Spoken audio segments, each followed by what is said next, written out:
Tonight, when your room gets dark, you can fix it with one button. Click. The darkness disappears. You can turn on a lamp, open your phone, walk under streetlights, or stare into the tiny glowing cave inside your refrigerator, but ancient humans did not have that. No light switch. No phone screen, no streetlights, no flashlight, no glowing fridge. When the sun went down, ancient humans could not escape the dark. They had to enter it, and for them, night was not just the end of the day. Night was a different world. So what can ancient humans actually do at night before electricity? Did they just lie down and sleep until morning? Not exactly, because before electricity, night was not empty. Night had rules. To understand that, imagine one ancient group as the sun begins to fall. During the day, humans could move. They could search for food, gather plants, follow tracks, carry wood, watch the land, look for danger. The world was still difficult, but at least they could see it. Then the sun started going down. The light became weaker. The air became colder. The shadows stretched longer. The trees looked darker. The bushes looked suspicious. And the same place that felt normal in daylight suddenly felt very different. A rock was still a rock. A tree was still a tree. But in the dark, everything became less clear. And that mattered, because ancient humans were not exactly built like lions. They did not have sharp claws. They did not have huge teeth. They could not run through darkness like a predator. They were smart, yes. But smart does not help much if you step into the wrong place, lose the group, or cannot see what is watching you. In daylight, humans could plan. In darkness, humans had to listen. A sound in the bushes could be nothing, just wind, just leaves, just a small animal moving around, or it could be the reason everyone suddenly stopped talking. That was the problem with ancient night. The danger did not need to be visible. It only needed to be possible. And when you cannot see far, your imagination starts doing extra work. Modern humans still feel this. You can be in your own room, and know nothing is there, but turn off the lights. Hear one tiny sound, and suddenly your brain becomes a security guard. Ancient humans had that feeling too, except for them, the danger was much more real. So ancient humans needed something that could do what their eyes could not. They needed something that could push back the dark. They needed fire. Fire changed everything. It gave light. It gave warmth. It helped keep some animals away. It made food easier to prepare. It made faces visible. It made the group feel less alone. But fire did not turn night into day. It made a small glowing island, a little circle where hands were warm, faces were visible. Food could be shared. Children could sit close. And for a moment the huge dark world felt smaller, but fire was not magic. It did not make the whole forest safe. It only pushed the dark back a little. The fire only reached so far. Inside the firelight, people could see. Outside the firelight, the world was still unknown. And that small glowing circle became the center of the night. Ancient humans gathered around it because fire gave them something daylight could not. A safer place in the middle of danger. Not perfectly safe, but safer. And sometimes safer was enough. Around the fire, people could sit close. They could warm their hands. They could dry their bodies. They could share food. They could look at each other. They could finally stop moving. That may sound simple, but it was huge. Because during the day, ancient humans were busy surviving. Walking, searching, carrying, watching, avoiding danger. But at night, once the group was near the fire, something different could happen. They could talk. And talking was not just random noise. There was no TV, no internet. No, just one more episode. The episode was probably someone explaining why nobody should go near the weird cave again. And everyone listened because that story might be useful tomorrow. Before writing, stories were memory with a heartbeat. A warning became easier to remember when it had a person in it. A lesson became stronger when it had danger in it. A place became easier to find when someone told you what happened there. Around the fire, humans were not just passing time. They were passing survival from one brain to another. A story could teach children where not to go. A story could explain which animal was dangerous. A story could remind the group where food was found. A story could warn everyone about a mistake someone made. Before books, before schools, before written instructions, humans had memory. And one of the best ways to protect memory was through stories. Maybe someone told a story about a river. Maybe someone warned about an animal that came out after dark. Maybe someone remembered which berries made people sick. Maybe someone explained how to find the path back to shelter. Maybe someone told the group what happened when a warning was ignored. In that world, stories were not just entertainment. Sometimes, a story was how danger stayed alive in memory. And this is where ancient night becomes more interesting. Because before electricity, night may have helped humans become better storytellers. When people sit together, they talk. When they talk, they remember. When they remember, they teach.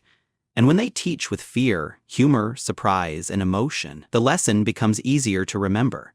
That is what stories do. They turn information into something the brain wants to keep. And night was the perfect place for it. The fire was moving. The darkness was around them. Faces were glowing. Children were listening. The world felt mysterious. And a simple story could feel powerful. That may be why stories still feel different at night. A scary story in the morning is just a story. A scary story beside a fire in the dark feels like your brain is taking notes. But ancient humans did not only tell stories at night. Not every night activity was dramatic. Some of it was quiet work. A broken tool needed fixing. A dull stone needed sharpening. Wood needed gathering. Food needed protecting. The fire needed care. Because tomorrow's survival often started the night before. Someone might repair a wooden handle. Someone might prepare animal skin. Someone might organize what the group had collected. Someone might gather more wood. Someone might check the fire and make sure it did not die. Because losing fire at night could be serious. Today, if your lamp turns off, you complain. Back then, if the fire went out, the darkness came back, so keeping the fire alive mattered. The group needed fuel. They needed attention. They needed someone to poke the fire, add wood, and protect the little circle of light. Night was not empty. Night had work. Quiet work. Slow work. Work that happened near safety. The day was for moving. The night was for preparing. But there was still another question. Did ancient humans sleep like us? Did they just lie down at sunset and wake up in the morning? Probably not always.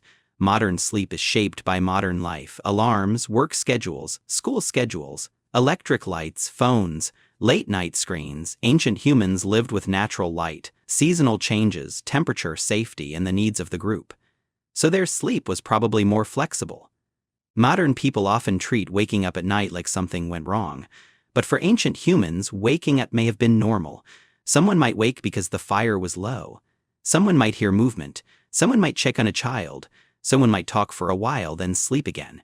Night was not always one long block. It may have been more like waves. Rest, listen, make, talk, sleep again. For them, waking up at night was not always a problem. Sometimes it was just part of the night, and maybe that makes sense. Because if you live in a world where danger exists, deep sleep is not just a personal choice. It is an act of trust. Today, many people sleep behind walls, locks, and doors. Ancient humans had shelters too, but they also had something else. They had each other. Ancient humans slept inside relationships. The group was part of the shelter. Fire helped. Caves helped. Simple shelters helped, but people helped too. A lone human in the dark was vulnerable. A group around fire was much stronger. So night pushed humans closer together. Outside the firelight was darkness. Inside the firelight was the group. But ancient night was not only scary, it was also beautiful. Because before electricity, the sky was not hidden. It was enormous. No city glow, no screens, no traffic lights, no glowing buildings, just fire below and stars above. The ground became harder to see. But the sky became impossible to ignore. The moon mattered. The stars mattered. The shape of the sky mattered. The changing seasons mattered. The night sky could help humans notice patterns. It could help them track time. It could help them understand direction, but it also did something deeper. It made the world feel huge. Imagine being an ancient human sitting near a small fire. Your group is beside you. The dark land is around you. And above you is a sky full of stars, no explanation, no science textbook, no weather app, just a giant glowing mystery. Of course humans told stories about the sky. Of course they imagined shapes. Of course they wondered what it meant. The dark took away the ground, but it opened the sky. And maybe that is another reason night mattered so much. Night gave humans time to imagine. During the day, the world was full of direct problems. Food, water, weather, animals, distance, tools. But at night, when movement slowed down, the mind had more room. Darkness did something strange to the human mind. It removed details, and when details disappear, the brain starts filling them in. A sound became a warning. A shadow became a possible animal. A star became a story. A dream became something to remember. Night made the world less visible, but it made the mind more active. That may sound strange, but imagination was not useless. Imagination helped humans survive, to imagine danger before it arrived, to remember what happened before, to think about tomorrow, to picture a place that was not right in front of them, to explain things to others, to make plans, to create meaning. In a world without electricity, night was one of the times when imagination had space to grow. So if you ask, what did ancient humans do at night? The answer is not one thing. They protected the fire, they stayed close. They listened, they watched, they repaired tools, they prepared for tomorrow, they rested, they woke up.